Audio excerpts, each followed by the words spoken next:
As I sit here in this Nashville bar, I am reminded of a strange chain of events that have occurred over the last year of my life. This is the bar where I think it all started. This is a story worth telling, so here we go. My name is Mark. I'm 30 years old. I'm a music producer. At the time, I was living in Austin, Texas, working for a small record label. I was married to a beautiful accountant, Kelly, who was 29. We were married for about 7 years. We recently decided to start a family. Although we had been dealing with this issue for about 3 months, she was still not pregnant. So far, this hasn't been a problem as we both really enjoyed the process. Sometimes I had to travel for work, so it was in that fateful week. I needed to go to Nashville to work on a project I had been assigned. I left Thursday morning and was due back Saturday afternoon. I hated being away from Kelly, especially when we were trying to have a baby. What I like most about Kelly is her long legs. She is almost 6 feet tall, with legs that seem endless. She wraps them around my back when we're in missionary position. She was a volleyball player in high school, so she's very athletic. She has long blonde hair, a very beautiful face, and above-average breasts. Yes, I am a very lucky person. I'm about 6'2", quite muscular, and, according to Kelly, quite handsome. I was a football player in high school. In fact, I was the star quarterback on a state championship team. I had a scholarship to play in college, but an injury during my freshman season forced me to give up football. I focused on studying, enjoying life, and later on Kelly. We met in my last year, and she was in her second to last year. We got married right after it ended. During my senior year, I took a part-time job at a recording studio in Austin. I was an assistant to a really good music producer. After graduating with a business degree, I was hired full-time as a music producer. I basically took the place of the woman I worked for. She moved to one of the large companies in Nashville. Her name was Ellie, and she became quite an important figure in the industry. Ellie and I became good friends, and she constantly helped me with my career. I hope to one day work for one of the big companies in Nashville. Meanwhile, I was working quite successfully for a small label where I worked in Austin. There was a lot of great talent in Austin. After graduating, Kelly took a job at an accounting firm in Austin. We were still renting, but had saved up quite a bit of money for a down payment on a house.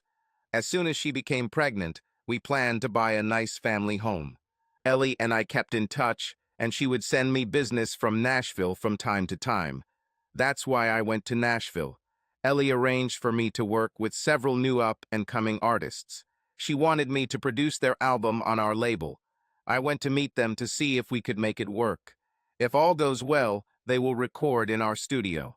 She was pretty confident that this duet would be popular someday if we decided to take the risk. Apparently, the major label Ellie was on drop them, so she came to me. I've always trusted Ellie's judgment, so I was determined to do it. So, let's go to Nashville, the heart of the country music world.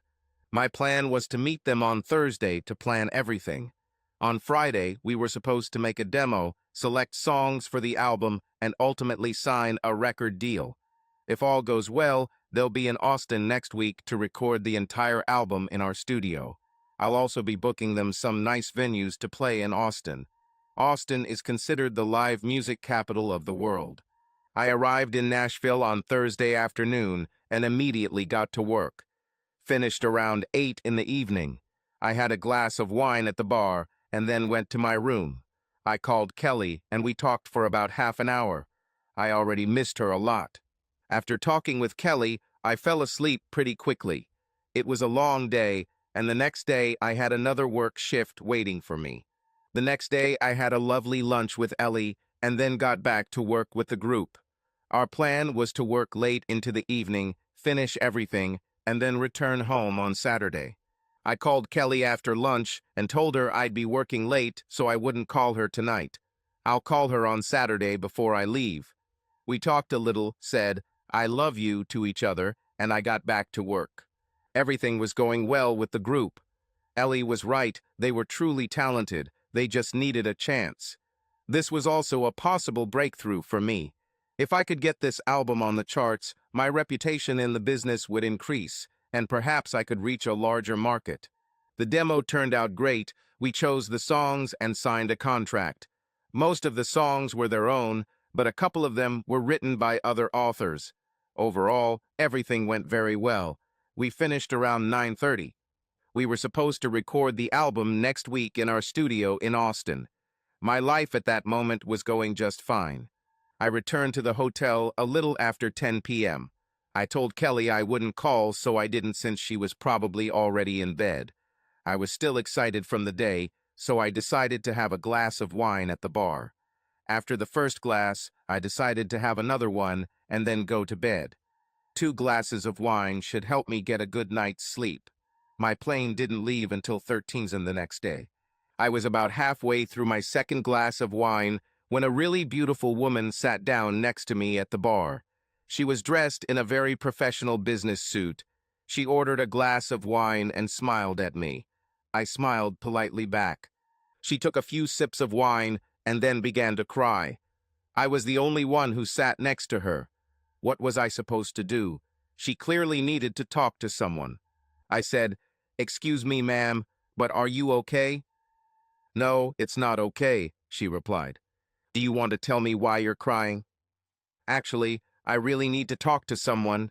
I'm really upset right now." "Well, I'm no psychologist, but you can talk to me if you want."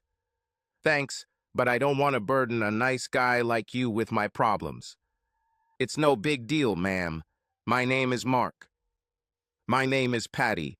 It's very nice of you to offer to listen to me. I think it will make me feel better if I can talk to you for a little while." We grabbed our drinks and sat at a table away from the bar.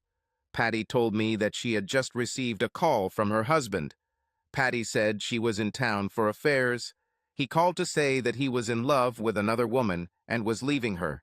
I'm guessing Patti was about 34 or 35 years old. She and her husband were married for 13 years. Her husband told her that he was leaving for his 24-year-old girlfriend. "Patti, did you know or suspect something?" I asked. "No, he hid everything perfectly. In fact, we made love 2 days ago, right before I arrived in Nashville. I feel like a complete fool for not knowing. I also feel like I'm probably not worth anything to him since he abandoned me so easily." I spent the next few minutes reassuring her that it wasn't her fault and that she was a very attractive woman. In fact, she was really attractive. I couldn't imagine any man wanting to get rid of her. We talked a little more, and I think I was able to cheer her up. And then she asked me a question that really took me by surprise. "Mark, I need to feel like a woman tonight, and I want to show my husband that too can play this game. Let's go to my room. I promise you won't regret it, and you'll never have to call me again. I need you tonight." If I were single, I think this would be a scene that every man dreams of at least once in his life. However, I was happily married, and I made it clear to her that I would never cheat on my wife. She seemed pretty disappointed, but said she respected that I had decided to remain faithful to my wife, unlike her worthless husband. Then she said that she needed to go to the toilet, but that I should not leave. She wanted to talk until we finished our wine. When she stood up, I stood up too, which, as a well-mannered gentleman, I always did for a lady. As I was getting up, she dropped her purse on the floor. Some of her things fell out. So, like a gentleman, I bent down to collect everything for her. She didn't bend over to help. I packed everything and gave her my purse. I sat down and continued drinking. She returned a few minutes later, and we continued drinking and talking. I had almost finished my glass of wine when everything started to get blurry. I began to feel dizzy and my speech became slurred.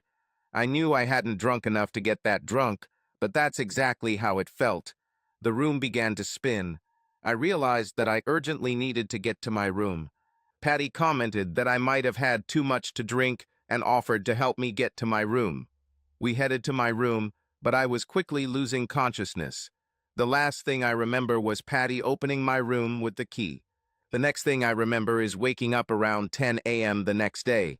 I still felt a little dizzy and didn't know how I ended up in bed. I was naked and my clothes were folded on the floor next to the bed. I think Patti helped me get to my room, and then I took off my clothes and went to bed. I didn't remember anything else. I took a shower and tried to clear my thoughts. I didn't know what happened, but I knew I didn't drink enough to get that drunk. I can stay on my feet pretty well from alcohol. I also began to wonder what happened to Patti.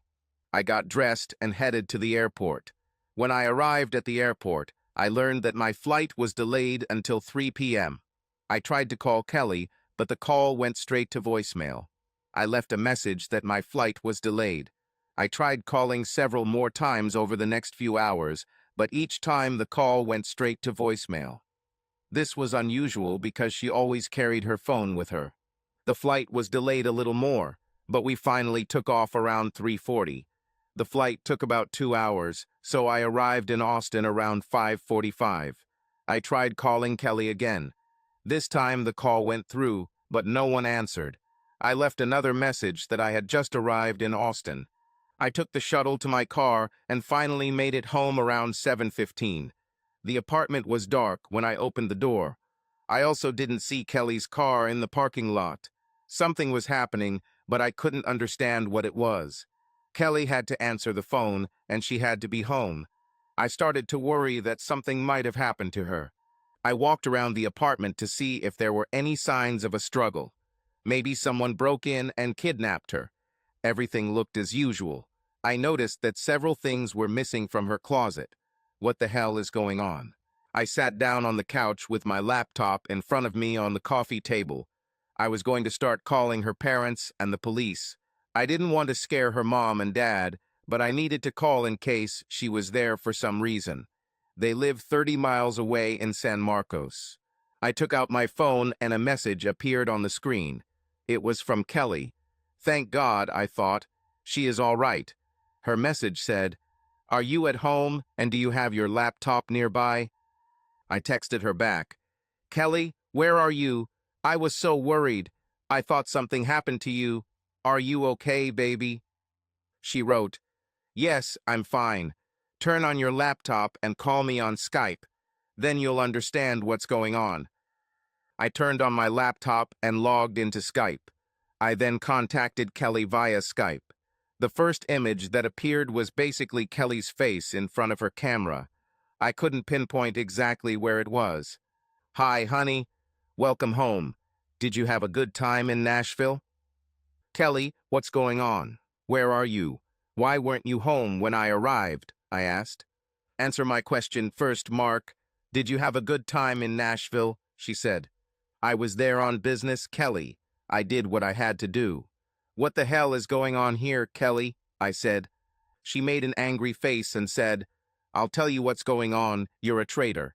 You've done a lot more than just work in Nashville. I know about the woman you picked up at the bar last night. I also know you brought her to his room and had sex with her." "Are you crazy? The last thing I would ever do is cheat on you. I admit I did talk to someone at the bar, but she was crying because her husband left her and just wanted to talk. That's all I did, and only because she seemed very upset," I said. "You're such a liar, Mark. I have a video of you entertaining her in your hotel room. One of your coworkers sent it to me. He said he saw you flirting with her and was worried you might cheat on me." He was so disgusted by this thought that he decided that I should know the truth. So he returned to the room and installed a hidden camera. He did not give his name because he wanted to remain anonymous, but he lived in the room with you. "This is nonsense, Kelly. There was no colleague with me on this project. I was alone in my hotel room, and I swear to you, there was no one else in my room." "Another damn lie, Mark. I have a video, and it shows a beautiful blonde in your arms. I'm sending you this video by email.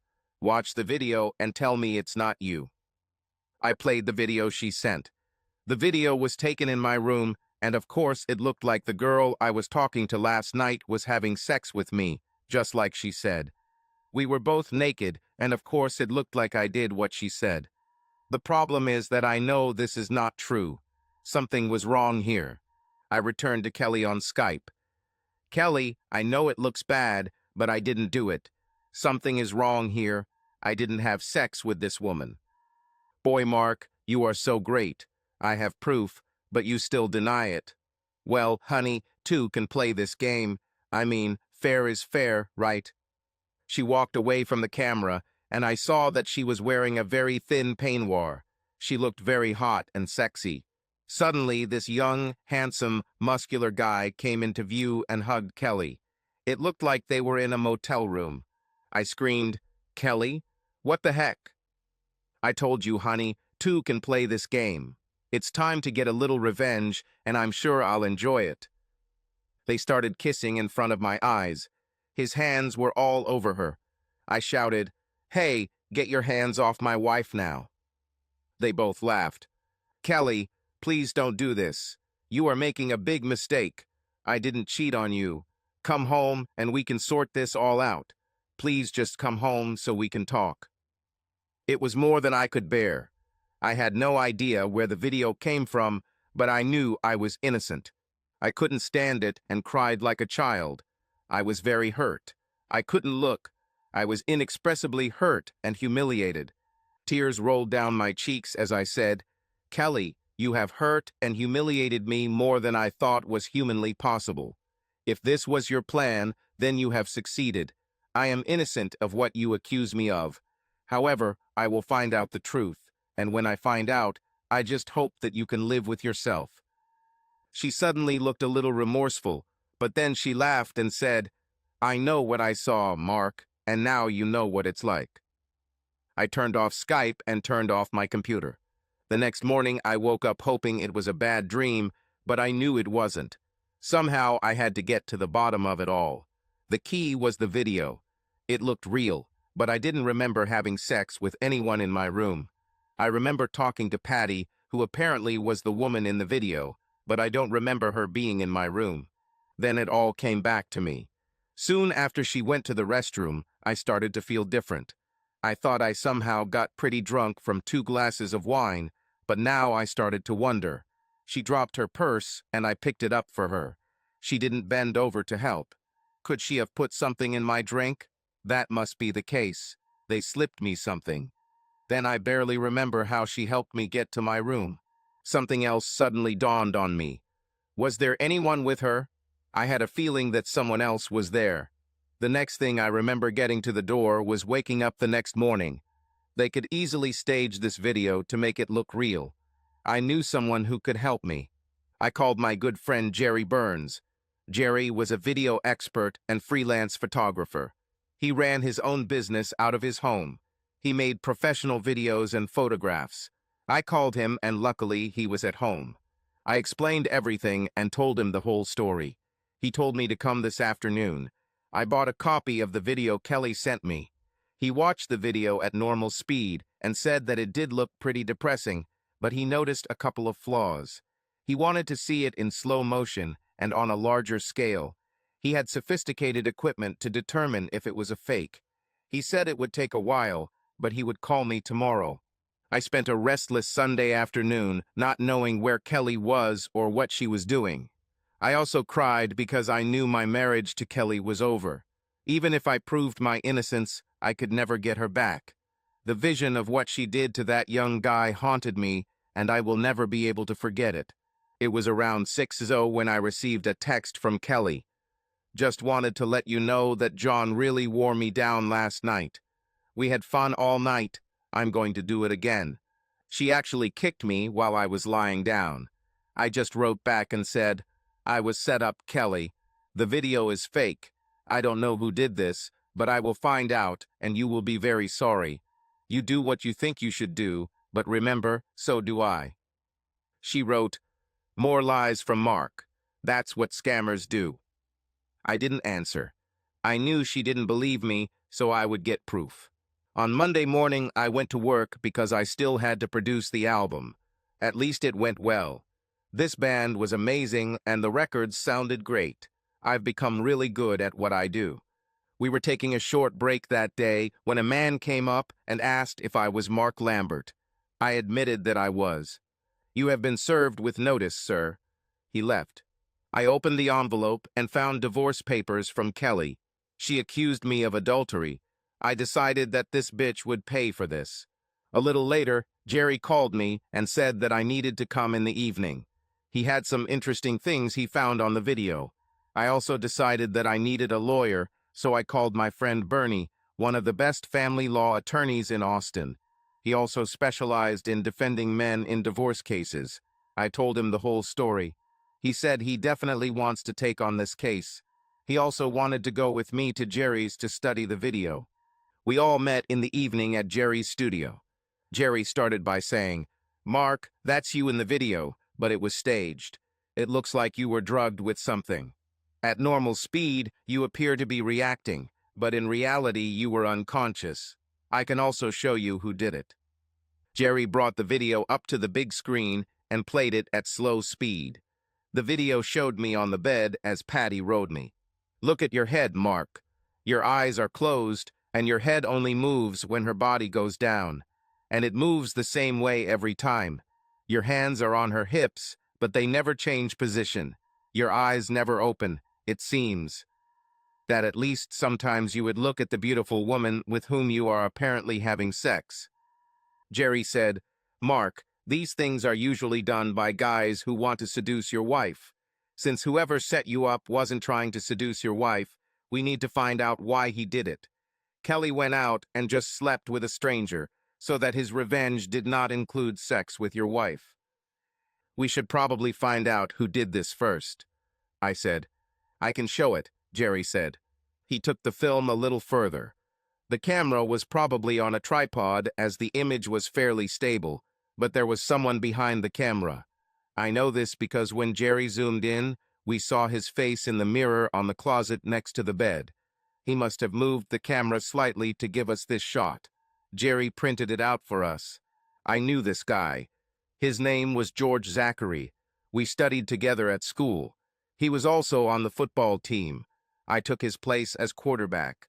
In fact, we competed for first place in all sports, and I always won. He was hired last year at the recording studio where I worked, and he was eventually assigned to me. I can't say I really hated George, but he hated me. I started getting a lot of complaints about George, so I started documenting all of his mistakes. In the end, I had to fire him.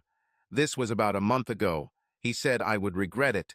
He also said that he was a better quarterback than me and that he should have gotten a college scholarship. His jealousy was pretty obvious. I never took George seriously, but apparently he has now successfully destroyed my marriage. He wanted revenge, and apparently this was his way of doing it. It wasn't hard to put two and two together here. George hired this girl to drug me with something and deliver it to my room. Then George came and took an incriminating video. He sent it to Kelly, saying he was a caring colleague. Kelly bought it wholeheartedly. She allowed her anger over watching the video to overshadow her common sense. All she had to do was sit down and talk to me, listen to my side, and we would work it out.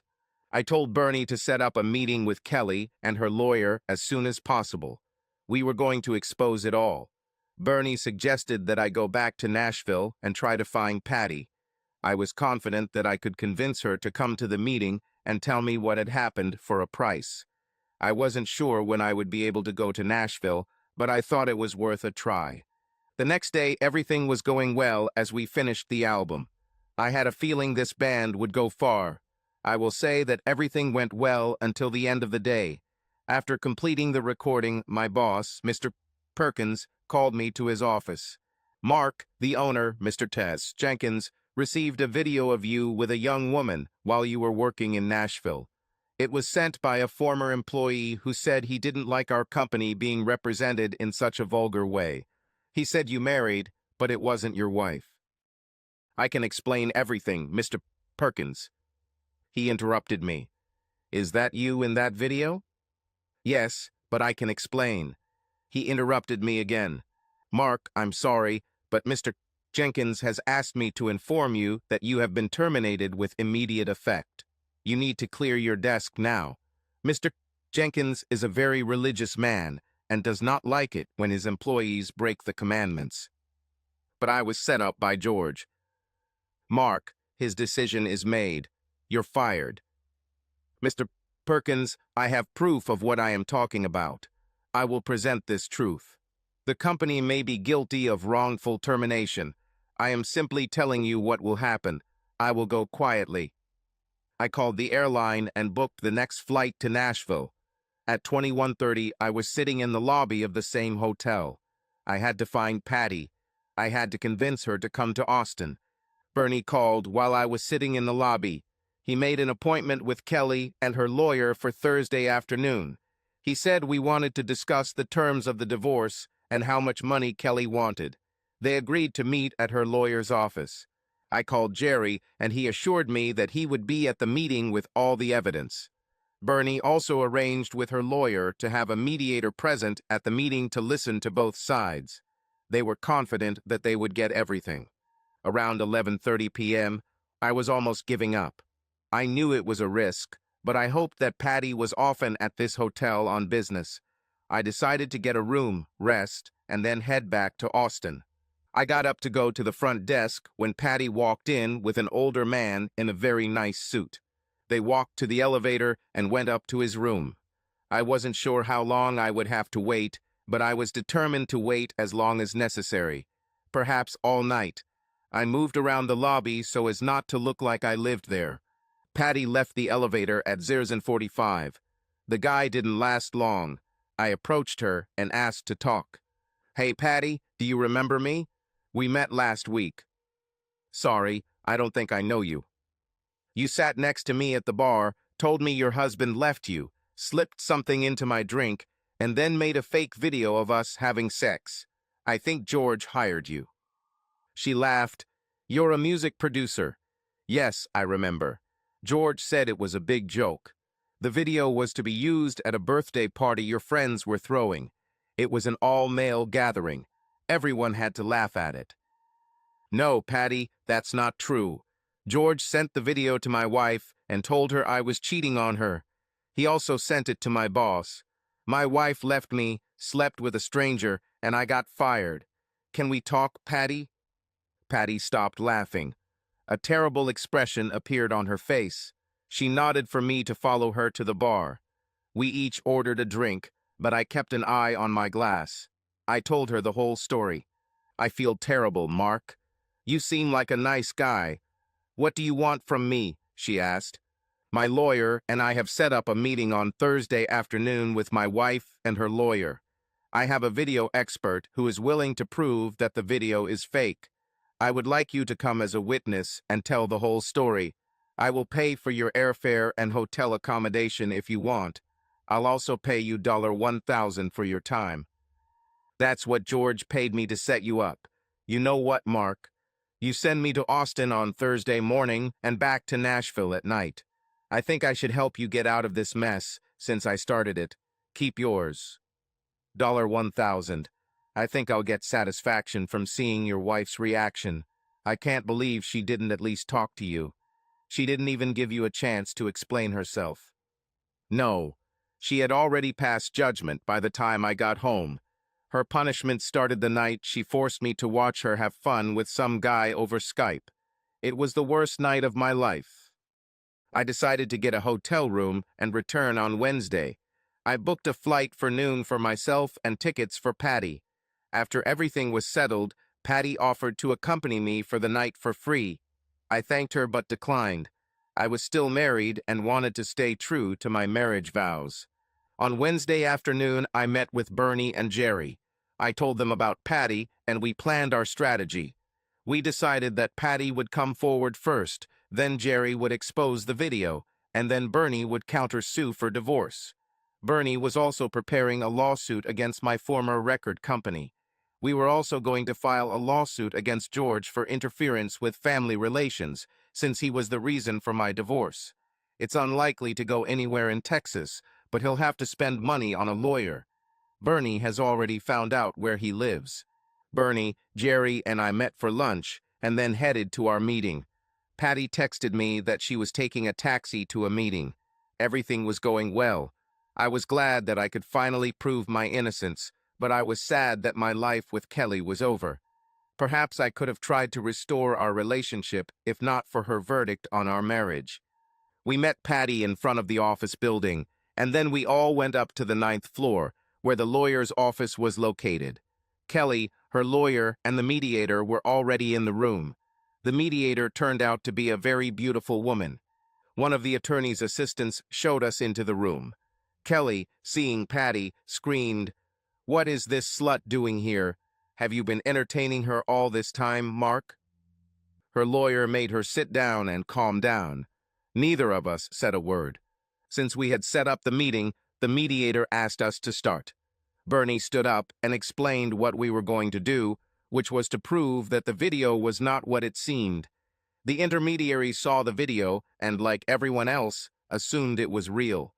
Patti spoke first and told her story. Kelly continued to call her a liar until the mediator finally told her to shut up. Patti was quite convincing. The intermediary asked, "Miss Jones, you said you were hired to frame Mr. Lambert. Were you paid to be here and tell this story?" "No. He offered, but I refused. I'm telling this story because it's true and what happened. Mark was unfairly accused, especially by his wife. His wife should have at least talked to him and not humiliated him like she did it." Kelly suddenly turned pale. For the first time, she began to doubt everything.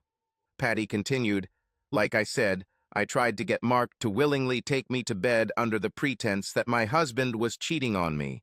He refused, saying that he was happily married to a wonderful woman in Austin. I could tell he really loved her. I almost didn't want to continue the plan because it seemed so sincere. But I did it anyway, and now I regret it." Kelly was very quiet now. She clearly began to doubt. She seemed to believe Patti and realize what she had done. Then Jerry spoke. He connected his laptop to the big screen TV and started playing a video. First at normal speed and normal size. Then, using his software, he zoomed in on the image and slowed it down frame by frame. Jerry was a professional, and everyone in the room knew he knew his stuff. He pointed out that I never moved or showed any emotion or pleasure. My eyes never opened. He also paused the video on a shot of George's reflection in the mirror, clearly showing that he was behind the camera. Patti identified him as the man who paid her to set me up. So everything came to its logical conclusion, and the hunt was completed. Now Kelly was crying and apologizing to me. She begged to speak to me alone. I said, "Oh, so now you're ready to talk to me about it. It's too little, too late, Kelly. Unlike you, I have irrefutable evidence of your cheating. Remember, you sent me the video." I nodded to Bernie. He walked over and handed Kelly our counterclaim for divorce. "Mrs. Lambert, you are charged with treason and mental cruelty. We will give you and your lawyer time to review this, then request a hearing from a judge." Kelly almost lost consciousness. She cried non-stop. Her lawyer just sat there, saying nothing. The mediator stood up and said that her services were no longer needed. She agreed to be a witness at our hearing, as did Patti. The next day, we filed a lawsuit against Mr. Jenkins and his record company for wrongful termination and violation of my 14th Amendment due process rights. We demanded $5 million. For the next 3 days, Kelly kept calling, but I didn't answer. Finally, 4 days after the meeting, I responded. She persuaded me to meet to talk. Kelly stayed with her friend, and I stayed in the apartment. She arrived that evening. "I need to tell you something, Mark, so please listen. I really thought this video was real. I was so angry at you, and all I could think about was revenge. Now I understand what an idiot I was. I should have talked to you and listened to your side. I deeply regret what I did to you. I am ashamed of my actions." She started crying. I knew she was sincere. "Kelly, you know what hurt me the most? All those things you said. It was terrible and evil of you. It's something I'll probably never be able to forget. God, Mark, I didn't mean any of those words. You're a great lover. You're so much better than those two guys. Honestly, I didn't enjoy sex with either of them. I faked everything to get back at you. I really did. I believed that you cheated on me. It still hurts, Kelly. I appreciate you saying that. However, it doesn't erase what you did to me. You refused to give me a chance to talk to you. You humiliated me. You insulted me with words. You broke our marriage vows. It will probably take me a while to forgive you, but I promise one thing: I will never forget what you did. I understand that, Mark, but you need to know that I love you very much. I don't want a divorce. I was hoping that you would find a way to take me back. We can go to counseling. Maybe when you forgive me, we can get back together. We can make love. I want to have children with you. Please, Mark, I will kneel and beg if you want. No, Kelly, it's not that simple. The divorce will happen, but I will change it to irreconcilable differences, and we will split everything in half. At this point, every time I look at you, I see you with someone else. I'm not ruling anything out. In the future, but right now, we're done. I understand, Mark, and I don't blame you. If I were you, I wouldn't go back after what I did to you. But I'll tell you this. As long as I have the opportunity, I will not allow myself to have a relationship with another man. So please, if you definitely don't want to go on a date with me, tell me. I'll assume that if I don't hear from you a year after our divorce, then you're not interested. Deal. I still love you, Kelly, and I'll miss you. We'll see what happens. She left my apartment and we got divorced. We divided everything equally. We each received about $30. About 6 weeks later, I was still trying to figure out what to do with my life. I needed a job, but none of the other studios needed new employees. Bernie called and said Jenkins' insurance company was offering $300,000. Rumors about my situation spread, and it was bad publicity for them. They needed everything to calm down. I told him to agree. It's better to take what you have now. Bernie got $100,000. I got $200,000. They never apologized, but their reputation was ruined. Rumors quickly spread throughout the industry. The day I went to pick up my check, Ellie called me. She was in Austin and wanted to talk to me. We agreed to meet for dinner. Ellie was 20 years older than me, but quite attractive. She was divorced after finding out that her husband cheated on her with his secretary a couple of years ago. I wondered what she wanted to talk about, but I was glad to see her again. We met at a nice restaurant in downtown Austin near her hotel. After we ordered drinks and food, she proposed to me. Mark, I'm moving to Austin to start my own record label. I've saved up some money and I have investors. I want you to work for me. You'll be the main producer. What do you say? I'm honored, Ellie, but I have another offer. I have money too. Let me be a partner. Together, we will put this new company on the map and sweep away all the current Austin labels. You don't have anyone in particular in mind, do you? We both laughed. She thought for a moment and said, "Why not? Let's do it, partner. I already have people working on it. Consider yourself part of the team already. I'm moving here next week and we'll start working." We ate dinner, drank a bottle of wine, and then went to her hotel bar. We drank another bottle of wine and danced a little. Over the next few months, we launched our business. Ellie brought a lot of talent on her side, and I brought a lot on mine.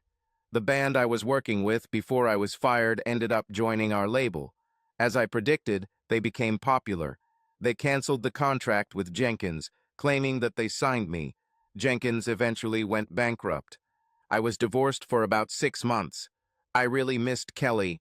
I knew I had forgiven her, but I didn't call. People felt it and mentioned it at dinner. You miss her terribly, don't you, Mark? About whom? I said. You know by whom, you stupid boy. Kelly? Yes, Ellie. I really miss her. I miss her so much. Do you still love her, Mark? Yes, Ellie, I still love her. I don't know what to do. She hit me on the head. Call her, you idiot. See what happens. That evening, I called Kelly. Hi, Kelly, it's me, Mark. How are you? Mark, oh, I'm fine, I think. Listen, I heard that you and Ellie are starting your own record label. Seems like things are going well for you. Yes, everything is going well. Kelly, I miss you terribly. I also want you to know that I have forgiven you. I heard her crying into the phone. Mark, I miss you terribly too. You have no idea how much your forgiveness means to me. Every night I wait, hoping that you will call. I haven't dated or been with anyone since we broke up. I keep hoping that you will call. Have you met anyone, Mark? No, Kelly, no one. Kelly, I love you. She didn't answer for a minute. I heard her crying and trying to regain her voice. Then she said quietly, I love you too, Mark. I invited her to dinner, and she quickly agreed. We started dating. We made love on our third date. We've been dating for 3 months now. I'm thinking about asking her to move in with me.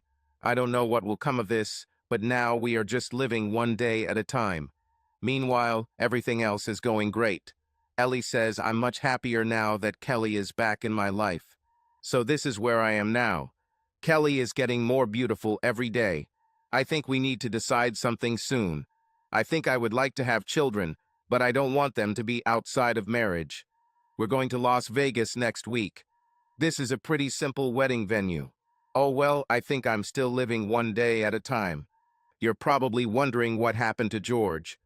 Well, I actually visited him at his apartment in Austin. He was a little scared by my claim, but more scared when I grabbed him by the throat and pinned him to the wall. He left Texas 3 days later, and I don't know where. Yes, one day at a time. This is how I live my life now. Well, maybe until I have children. Wait and see. Subscribe to our channel so that your love doesn't cheat on you, and go ahead and listen to the next story, because this story is nothing compared to the next one. If you're under 18, don't even think click to the next one. Click to the next one. Click to the